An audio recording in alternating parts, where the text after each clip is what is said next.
Voici le système électrique de notre chaussure permettant de produire de l'électricité lorsque l'on marche.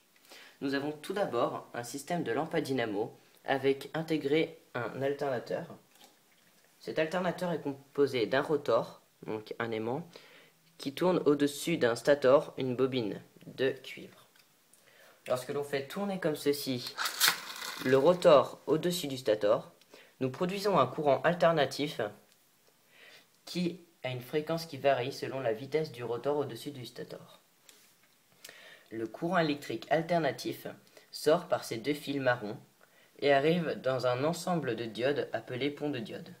Le pont de diode permet de passer d'un courant alternatif à un courant positif. Le pont de diode a 4 bornes, 2 alternatives, une négative, une positive. Lorsque le courant passe dans ce fil, il est obligé d'aller dans la borne positive car une diode située ici l'empêche de passer dans la borne négative. A l'inverse, lorsque le courant passe dans l'autre fil, il est obligé de passer dans la borne positive car il y a une nouvelle diode qui l'empêche de passer dans la borne négative.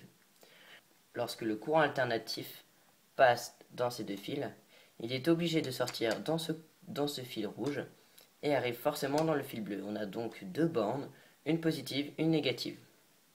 Ensuite, nous arrivons à un condensateur polarisé situé en dérivation sur notre circuit. Ce condensateur a une capacité de 220 microfarad. Le condensateur permet de passer d'un courant positif, comme ceci, à un courant continu. Plus la capacité du condensateur est élevée, plus le courant sera lisse. Le courant n'est en réalité pas aussi lisse que ça. Il est plus comme ceci, mais il reste globalement continu. La borne positive du condensateur est reliée à la borne positive du pont de diode et inversement. Après, nous passons à un accumulateur composé de 3 petits accumulateurs de type NiMH situés en série, ce qui permet donc d'avoir une tension plus grande. Cet accumulateur a une borne positive et une borne négative. Derrière cet accumulateur, nous avons branché un interrupteur, puis une prise, avec ici en l'occurrence une diode électroluminescente, et donc le moins de cette prise est relié au moins de l'accumulateur. Lorsque nous fermons notre interrupteur, nous constatons que la diode électroluminescente est allumée, mais un petit peu, car l'accumulateur a emmagasiné un petit peu d'énergie. Maintenant, si nous venons recharger cet accumulateur avec notre lampe à dynamo,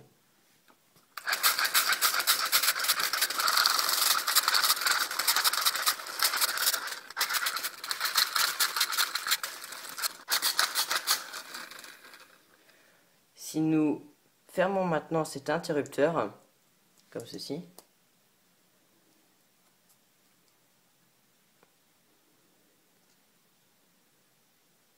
nous constatons que la diode électroluminescente s'allume plus qu'avant, car l'accumulateur a été rechargé grâce à notre alternateur.